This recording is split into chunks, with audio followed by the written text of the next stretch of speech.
உண்மையிலுமே நம்முடைய தேசிய ஜனநாயக கூட்டணிக்கு ஒரு நல்ல ஒரு அலை கிரவுண்ட் லெவல்ல ரொம்ப கம்ஃபர்டபுளா அது உருவாயிருச்சு.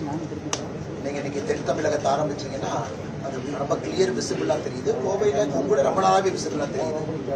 இன்னைக்கு டெல்டா பகுதி, திருச்சி, மதுரை, திண்டுக்கல் எல்லா இடத்திலும் கூட மக்கள் ஒரு விஷயத்துல தெளிவா இருக்கிறாங்க. நமக்கு திராவிட முன்னேற்ற கழகம் வேண்டாம் என்பது தெளிவாயிட்டாங்க.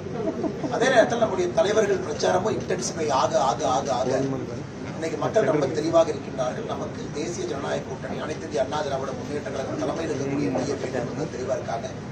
என்னை பொறுத்தவரை இன்னைக்கு நாங்க கம்ஃபர்டபுளா இருக்கு. கம்ஃபர்டபுள் ஸ்பேஸ்ல என்டிஏ இருக்கு. கடைசி 5 நாட்கள் முக்கியமான நாட்கள். கேண்டிடேட்டுடைய பினிஷிங் டச் தான் தேவைப்படுது.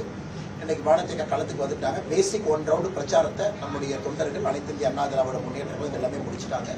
அதனால எல்லா இடத்திலும் கூட நல்ல ஷேப் அப் ஆகி ரொம்ப சிறப்பாக வந்துருக்கும். சபரீசன் கோவைக்கு வந்து ஒரு வேட்பாளர்களையும் தனித்தனியே சந்திச்சு ஆலோசனை எல்லா இடத்துலயும் இருந்தார். மதுரைக்கு போயிருந்தாரு, அதன் பிறகு தென்காசி போயிருந்தாரு நான் பார்த்த வரைக்கும், அதன் பிறகு தென் தமிழகம், அப்புறம் கோவை. இப்ப பிரச்சனை என்னன்னா, சபரீசன் அவர்கள் போகும்பொழுது அரசு இயந்திரம் கூட போகுது. உதாரணத்துக்கு தமிழ்நாட்டினுடைய இன்டெலிஜென்ஸ் ஆபீசர்ஸ் கூட போறாங்க. ஒரு டிஎஸ்பி போறாங்க, ஒரு எஸ்பி இன்டெலிஜென்ஸ் போறாங்க. அவங்க கூட பிரீஃப் பண்றாங்க. இவங்க போய் வேட்பாளர்கிட்ட பேசுறாங்க. ஏன்னா ஒரு பொதுக்கூட்ட மேடையில கூட முதல் முறையாக ஸ்டாலின் அவர் பின்னாடி சபரீசன் உட்கார்ந்தது நீங்க பாத்தீங்க 2 நாட்களுக்கு முன்பு.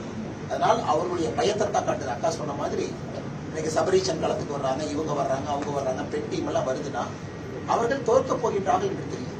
ஏன்னா இத்தனை காலமாக களத்துக்கு வராத ஒரு சபரீசன் யார்? அரசியல் தலைவர், நம்ம அக்கௌண்டபிலிட்டி இருக்கு. அவர் ஒரு பிரைவேட் ஆர்கனைசேஷன் ரன் பண்றாரு. முதலமைச்சருடைய மருமகன் என்கின்ற போர்வையில வர்றாரு. இதுல அரசு இயந்திரத்தை பயன்படுத்துவதை கண்கூடாக பத்திரிகை நண்பர்கள் நீங்களும் பாக்குறீங்க, கூட அவங்க வர்றவங்க பாக்குறாரு, கூட ரிசீவ் பண்றாங்க எல்லாம். இது அவர்களுடைய தோல்வி பயத்தை காட்டுவதாக நான் பார்க்கிறேன். எல்லா இடத்துலையும் போய் வேட்பாளரை பார்த்து ஒரு சூப்பர் சிஎம் மாதிரி, இத்தனை காலமா தமிழ்நாட்டில் நம்ம சூப்பர் சிஎம் சொன்னதை இன்னைக்கு களத்துல சபரீசன் அவர்கள் மக்களுக்கு உறுதிப்படுத்திட்டு இருக்காரு. ஆமா, நான் சூப்பர் சிஎம் தான் 5 வருஷம் இருந்தேன்.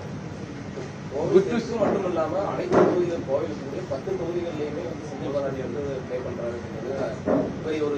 அதை எப்படி சமாளிக்க? இப்ப தேர்தல் ஆணையம் ஒரு ஆர்டர் போட்டு கோயம்புத்தூர் தெற்கு தொகுதியில 10 பட்டியல் போட்டிருந்தாங்க, ரிமூவ் பண்ணிட்டு இருக்காங்க. எலெக்ஷன் கமிஷன் அபிஷியல்ஸ் ரிமூவ் பண்ணிட்டு இருக்காங்க.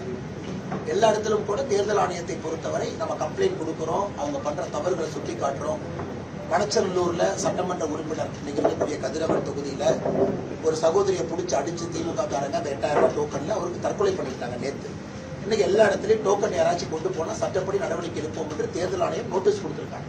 அதனால் எங்கேயெல்லாம் தவறுகள் அதிகமா செய்யறாங்களோ நம்ம சொல்றோம். நாங்களும் சிட்டிசனை தயவு செஞ்சு என்கரேஜ் பண்றோம். நீங்க மக்கள் நல்ல ஒரு ஜனநாயகம் வேண்டும் என்றால் சிவிஜில் ஆப் இருக்கு. நீங்களும் தயவு செஞ்சு உங்க வீட்டு பக்கம் ஒரு வயலேஷன் இருக்குன்னா அது அனானிமஸ் காலத்துல நீங்களும் போட்டு விடுங்க. அதனால் யார் எங்கே வந்தாலும் கூட அக்கா அவர்கள் சொன்னது போல கோயம்புத்தூர்ல 10க்கு 10 இந்த முறை 11க்கு 11 அவினாசியும் சேர்த்து 11க்கு 11 உறுதி. அதனால 10க்கு 10 என்பது 11க்கு 11 உறுதியாக களத்துல நம்ம ஜெயிக்க போற இந்த மாற்று கருத்தும் இல்லை.